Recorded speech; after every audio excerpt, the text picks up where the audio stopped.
Mr. Chairman. First was Delegate Morgan, and then we'll. Mr. Chairman, I can't remember the last mandate I voted for. And I share the concerns everyone else has, but you in essence summed up what I think I believe about this. This is a very narrowly drawn. It'll cover not really enough people, but it'll be an experiment that we can do. And I think without being inordinately expensive to any of the people who pay the premium. So for the same reason, I'm going to support this. Delegate Byron. Thank you, Mr. Chairman. Just speaking to the bill, I certainly know this has been a very tough issue for all of us and a heartfelt one. I have an autistic nephew, and I have watched over the years the efforts that my sister has put into ensuring that he gets the different treatments he's needed, and he is she's been a great mom and has made sure that happened. And he's 30 years old now, and he's doing well. The thing that concerns me, though, is that I'd like to see some uniform policy that is going to help all the children at some point, and we're going about this and coming down on health insurance, which we're all trying to find access to, and we have testimony that says that some school districts are paying for some of the treatment, and we have Famous that is already providing some of the treatment. We have the self-insured that are making that own decision on their own, and you have state employees, which our policy has mandated that when we put a mandate out, that'll be a mandate on the state health plan as well. Medicaid is providing some of these. We've also heard testimony that there is going to be a tremendous savings, and I have too many notes written down to find exactly what that statement was in the special education monies that we will be saving on. And we've talked about the education side of it. I don't know what will then happen if we don't have some kind of uniform policy to the funding that comes through the education. And then we'll start having duplication, and there's going to be pockets of people that are not going to be able to have services provided to them. There's going to be people that don't understand why they don't have it, and others that will not be able to provide it because they can't afford it. And I think we'll lose the fight that needs to be out there to ensure that all the children have some treatment available to them. And I just believe that this is not the right area to get that. And I will continue to look forward to ways that we can find a means to ensure that the children get what they need. But I just don't see it on the health insurance plan. Thank you, Mr. Chairman. For those in the audience, I'm not Delegate Russ, like it says here. I'm a member of NFIB. I'm a member of the chamber. After this, I'll probably get excommunicated. But I served on a mandated insurance commission last year that voted this bill out.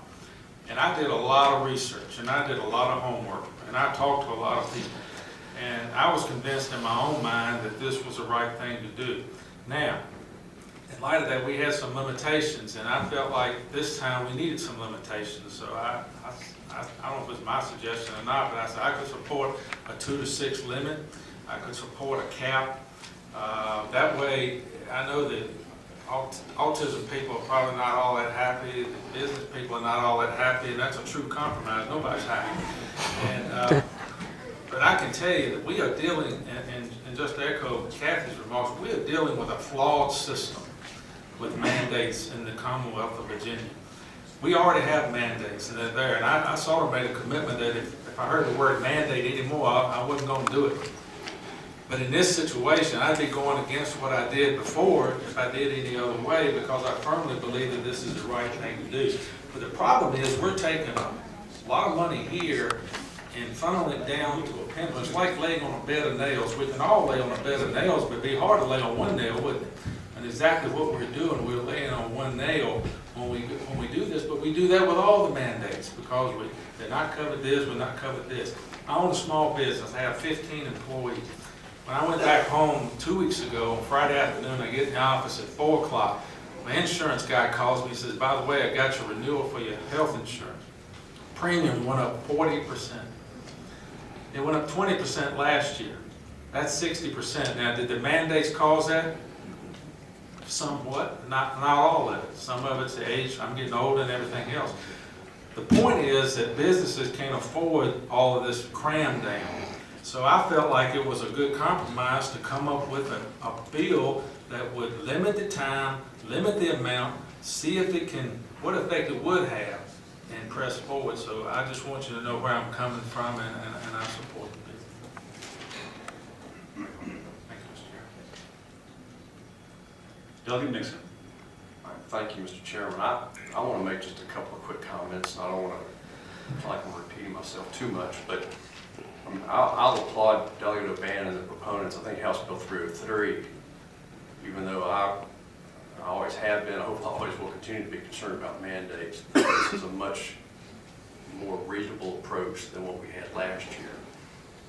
However, you know, we had a little bit of discussion about a bill that the General Assembly approved last year, which I like to call the walk, talk, talk bill, which basically said that with regard to insurance mandates, that if you're going to pass them, they should also apply to the state workforce. And one of the reasons that most of them didn't is because legislators were more than happy to impose a mandate on private business, but not on themselves.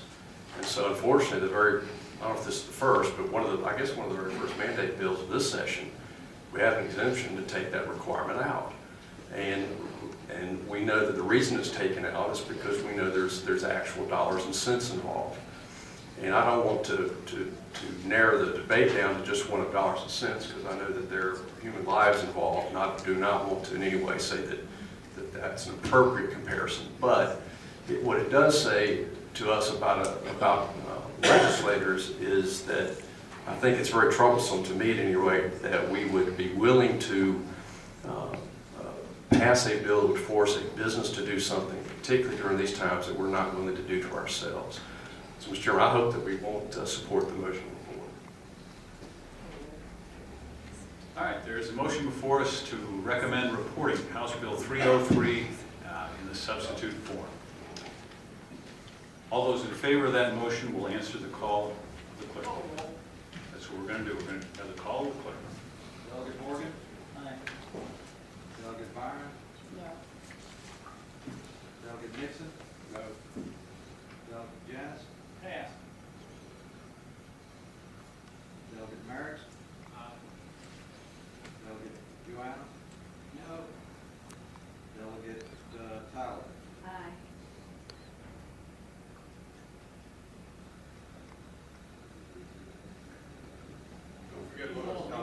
That's okay, sorry. It It might help if I do this. Yeah, stop it, whatever. Aye.